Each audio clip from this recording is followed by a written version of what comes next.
देखिए, पहले तो मैं ये बात फिर से कह रहा हूँ कि जो आतंकवादी दहशतगर्दों ने जो बर्बरियत के मज़ाहरे किए हैं पहलगाम में, और वो नाकाबिले बयान है, वो तकलीफ़ देह हैं, दर्दनाक है, और जितना भी उसका हम कंडेम करें कम है।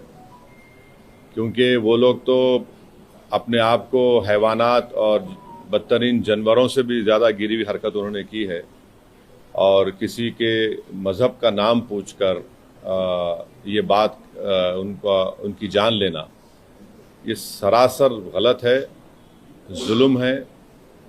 और हम उम्मीद करते हैं कि इंशाअल्लाह ताला अल्लाह सुब्हाना व तआला उनको दुनिया में भी और आखिरत में भी उन दहशतगर्दों को सख्त अजाब से नवाजेगा, और उनके ऊपर जो लोग बैठे हुए हैं वो भी तबाह व बर्बाद होंगे। दूसरी बात यह है कि जो ऑल पार्टी मीटिंग का है, कल मैंने खुद जनाब किरण रिजिजू साहब से बात की थी, तो उन्होंने कहा कि हम लोग सोच रहे हैं कि उन पार्टीज को बुलाया जाए जिनके 5 MPs हैं या 10 MP हैं, वरना मीटिंग लंबी हो जाती। तो बोला हम छोटे पार्टीज को बुला लीजिए, तो वो मजाक करे, अरे तुम्हारी आवाज़ तो बड़ी ऊंची है। तो इसीलिए मैंने आज ट्वीट किया था कि ये मसला बड़ा अहम है, नेशनल इम्पोर्टेंस का है, जो ऑल पार्टी मीटिंग होने जा रही है, कि इसमें सब पार्टीज को बुलाया जाए। तो अभी जब मैं आपसे बात कर रहा था तो होम मिनिस्टर ऑफिस से होम मिनिस्टर मेरे से बात किए और बोले कहाँ हैं आप? तो मैं सर हैदराबाद में हो। तो बोले देर होगी मगर आप आइए। तो अभी अगर टिकट मिलेगा, इंशाल्लाह मैं बोला हूँ, जो भी टिकट मिलेगा पहुँचेंगे और उसमें शिरकत करेंगे और अपनी बात को रखेंगे। और जहाँ तक ये जो हमला हुआ है, मैं आप लोगों को याद दिलाना चाहूँगा, 2000 अटल बिहारी वाजपेयी की सरकार थी, तो वहाँ पर एक यात्रियों को मारा गया था, नुलवाल कैंप बोलते थे, उसी के नीचे 30 लोग मारे गए, यात्री मारे थे जब वाजपेयी वजीर आजम थे। तो उसके बाद एक लेफ्टिनेंट जनरल क्या है JH मुखर्जी साहब की कमेटी बनाई गई थी, वो रिपोर्ट अब तक नहीं आई। तो ये ऐसा नहीं है कि इन्होंने इस जगह का पहले इंतखाब किया। दूसरी बात यह कि जिस जगह पर इतने टूरिस्ट हैं वहां पर एक पुलिस वाला नहीं है, एक CRPF का कैंप नहीं है, कोई सिक्योरिटी के लोग नहीं है। तीसरा यह है कि जो वहां पर जो क्विक रिएक्शन टीम थी, CRPF के 2 यूनिट है, जो उनको ऊपर जाने में 1.25 घंटा लगा, और इन कमीनों हरामजादों ने जो हरकत की, वहां पर नाम पूछकर गोली मारे, समुदाय पूछकर मारे। तो ये इसकी अकाउंटेबिलिटी तो होनी चाहिए। और यकीनन ये दहशतगर्द हमारे पड़ोसी मुल्क पाकिस्तान से आए, पाकिस्तान के ISI, पाकिस्तान के जो उनका इस्टेब्लिशमेंट है, उनकी पूरी तायीद और पूरी सपोर्ट उनको हासिल है। चौथी बात यह है कि ये बॉर्डर कैसा क्रॉस करके आए, कौन जिम्मेदार है इसका? अगर वो पहलगाम तक आ गए तो श्रीनगर तक भी पहुंच सकते हैं। कितनी दूर है श्रीनगर वहां पे लोगों के लिए? तो ये यकीनन अकाउंटेबिलिटी फिक्स होनी चाहिए, और इन जालिमों से, इन कमीनों से, जिन्होंने जिन 26 लोगों की जानें ली हैं, उनसे इंसाफ उसी वक्त होगा जब अकाउंटेबिलिटी भी फिक्स होगी और इन लोगों को कैफर किरदार तक पहुंचाएंगे, इन दहशतगर्दों को। और उम्मीद करते कि हमारी हुकूमत इन लोगों का ताक़ुब करेगी, इन लोगों को जो मरने वाले परिवारों हैं उनसे इंसाफ उसी वक्त होगा जो अकाउंटेबिलिटी फिक्स होगी। और ये दहशतगर्द जो जालिमाना और बिल्कुल ही घटिया किस्म की, माने हैवानियत से बदतरीन हरकत उन्होंने की, इसका हम कंडेम करते हैं। छठी बात यह है कि अंग्रेजी का एक बहुत बड़ा अखबार है टाइम्स ऑफ इंडिया, मैं समझ नहीं पा रहा हूं कि उन्होंने इस तरह की हेडलाइन कैसे कैरी की कि द कलमा सेव्ड देम।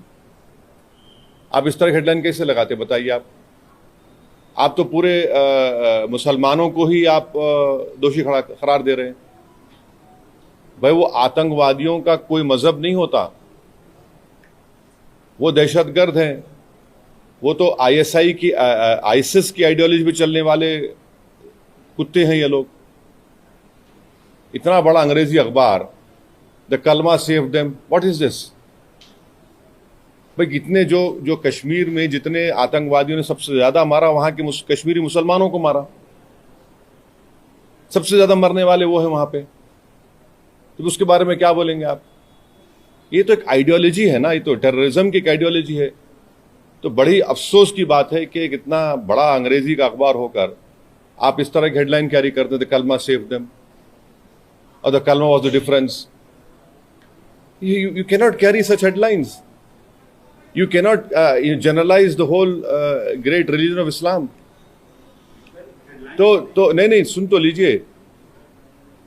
अगर आप ऐसा ही इस तरह की अगर आप हेडलाइन लिखेंगे तो आप तो जो जो जो कमीने शैतान बैठे हैं पाकिस्तान में उनको तो खुश कर रहे हैं आप, उनको तो खुश कर रहे हैं आप। अफसोस की बात है ये।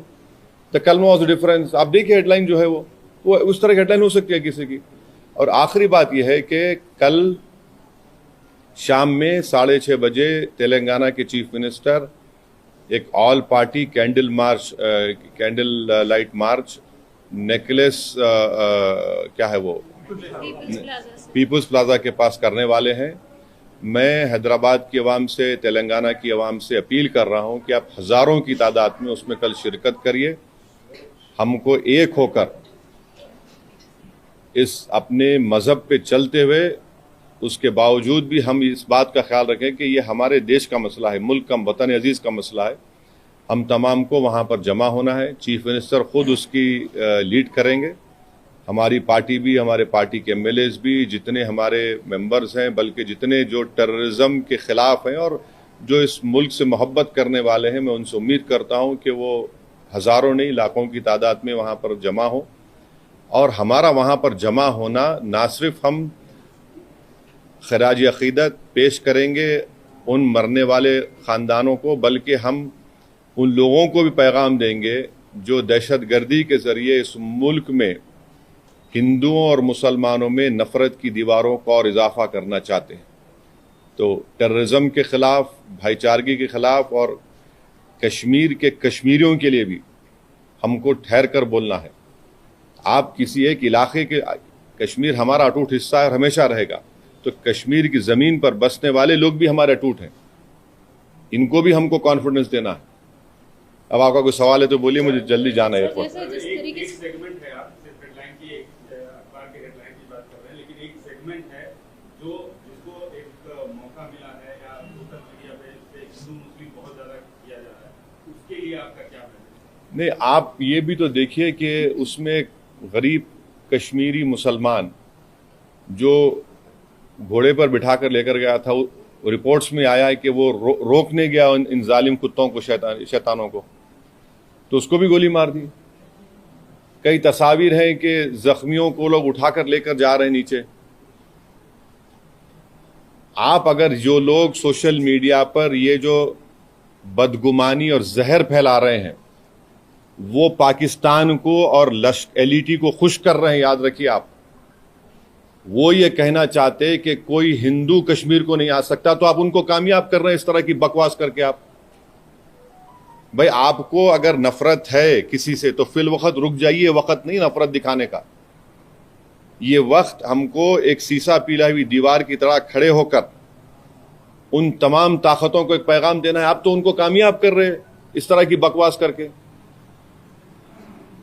वो जो चाह रहे थे, आप उनको मदद कर रहे हैं। आप एक बात समझिए कि कितने कश्मीरी मारे गए, उनका क्या मजहब था? मुसलमान भी थे वो। सबसे बड़ा नुकसान तो उनको हुआ है, उनको ही होगा कल के बाद। तो आप वो जो दुश्मन चाह रहा है वो चाल में उनको कामयाब होने दे रहे आप इस तरह की बकवास करके। और जो लोग टीवी चैनल पर जो बैठे हुए हैं, मेरी उनसे भी दरखास्त है, आप देख लीजिए। आप जो बैठकर आप जो सरमनाइजिंग कर रहे हैं, आपके सरमन से आप तो फायदा पहुंचा रहे हैं। हाँ, बोलिए। प्रधानमंत्री ने एश्योर किया है पब्लिक मीटिंग में कि अब आतंकवादियों की जो बची खुची जमीन है वो भी अरे ले लीजिए ना भाई, कौन रोक रहा? हम तो बोल रहे हैं लो बोल के कई मरतबा ये बात। पीओके ले लीजिए जाकर, वो इलाका भी लीजिए जो चीन के पास है। पीओके का इलाका पाकिस्तान ने चीन को दिया, वो भी ले लीजिए। बराबर लेना चाहिए, छोड़ना नहीं चाहिए उसको। बिल्कुल लीजिए, उसमें क्या बात हो रहा है, क्या है। हमने तो इंडस वाटर ट्रीटी को भी ख़त्म कर दिया, वो रोक लगा दी उसके ऊपर। तो अब ये बताइए पानी कहाँ रखेंगे हम लोग? डैम बनाना पड़ेगा ना आपको, पानी कहाँ रखेंगे? दूसरी बात यह है कि झेलम चेनाब का मामला है, तो बागलियार हमने बनाया। अब ये जो चेनाब का मामला पूरा पहाड़ी इलाका है, समझे आप, पहाड़ी इलाका है। और जो झेलम का इलाका है तो आपको फिर लैंड एक्विजिशन करना पड़ेगा पानी के लिए। करिए आप, बहुत अच्छा है, जो आप कर सकते करिए, मगर अकाउंटेबिलिटी फिक्स करिए। इस बात को याद रखिए कि हमने सर्जिकल स्ट्राइक भी किया, बालाकोट भी किया हमने, और 2000 में अटल बिहारी वाजपेयी के जमाने में नुलवाल कैंप में 30 यात्रियों की यही पहलगाम में मौत हुई थी। किसके ऊपर अकाउंटेबिलिटी फिक्स होगी? आखिर ये लोग कैसे आए? अगर पहलगाम तो आ गए तो श्रीनगर भी जा सकते हैं लोग। तो ये अकाउंटेबिलिटी फिक्स होना जरूरी है, डिटरेंस पॉलिसी हमारी देखना जरूरी है, और ये जो हरकत किए ये कुत्ते, इनको सजा मिलना जरूरी है। और असल इनसे ऊपर जो शयातीन बैठे हुए हैं, जो हमेशा ही नहीं चाहते कि ना भारत में ना कश्मीर में अमन रहे, इनको जड़ पेड़ से इनको सबक सिखाने की जरूरत है। ये सिर्फ मेयर रेटरिक नहीं होना चाहिए, बल्कि ग्राउंड पर उम्मीद करते कि एक्शन होना। और मैं ऑन रिकॉर्ड कह रहा हूं कि होम मिनिस्टर जो जाकर मिले विक्टिम फैमिली से, अच्छा किए। वो आसान काम नहीं था मगर अच्छा किए। मगर उन विक्टिम्स को ये नहीं है कि हम भूल जाएं थोड़े दिन के बाद। उन मरने वालों के परिवार के आंसू रायगा नहीं जाने देना चाहिए। और कई ऐसे वीडियोस है कि जो लोग जिनको पनाह दिए, कश्मीरी मुसलमान पनाह दिए उनको, वो भी तो देखिए आप। सर ये जो मेजर्स लिए, ये जो मेजर्स लिए SUAC 7 जो स्कीम में वीजास है उसको इमीडिएटली कैंसिल करना, रद्द करना, और 18 को बंद करना, और आप जैसा बोले झेलम, चेनाब, ब्यास, ये नदियों को कैसे रोक पाएंगे? मतलब डैम तो बनाएंगे। नहीं ठीक है, देखिए वर्ल्ड बैंक इसका वो इंश्योर करता है, तो आप करिए ना। हमको इतराज नहीं, पानी कहाँ रखेंगे वो भी तो देख लीजिए। क्योंकि जो Chenab area is a mountainous area, and ये नदी जो जाती चेनाब की माउंटेन से जाती, झेलम का जो है वो जमीन पर जाती, तो आपको डैम तो बनाना पड़ेगा।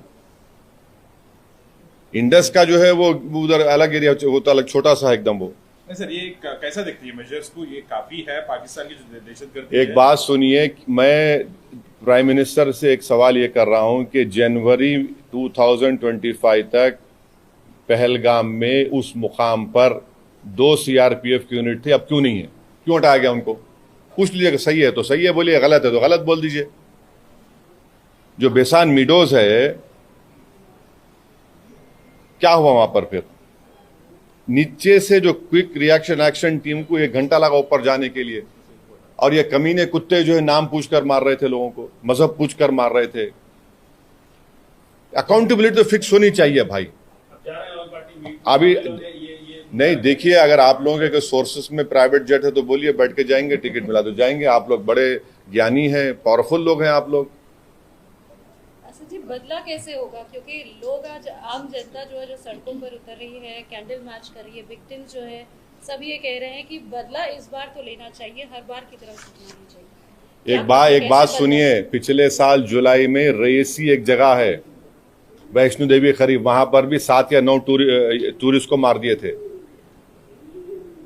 यकीनन टेररिज्म के ऊपर कोई कॉम्प्रोमाइज नहीं होना चाहिए, मगर अगर आप दावे करेंगे खत्म हो गया तो कहां खत्म हो रहा? अकाउंटेबिलिटी फिक्स करिए भाई, बस अकाउंटेबिलिटी आप फिक्स करिए। तो हम लोग ये मान सकते हैं कि ऑल पार्टी मीट में MIM की तरफ से ये मसला रहेगा अकाउंट। जो यहां बोला हूं ये बोलूंगा, और जो वहां बोलूंगा वो बाहर आके नहीं बोलूंगा। इंटरनेशनल प्राइम मिनिस्टर ने ये प्रेशर बन सकता है। प्राइम मिनिस्टर ने अभी पब्लिक मीटिंग में एक बात सुनिए, ये टाइम जो है ना नेशन को देखने का है।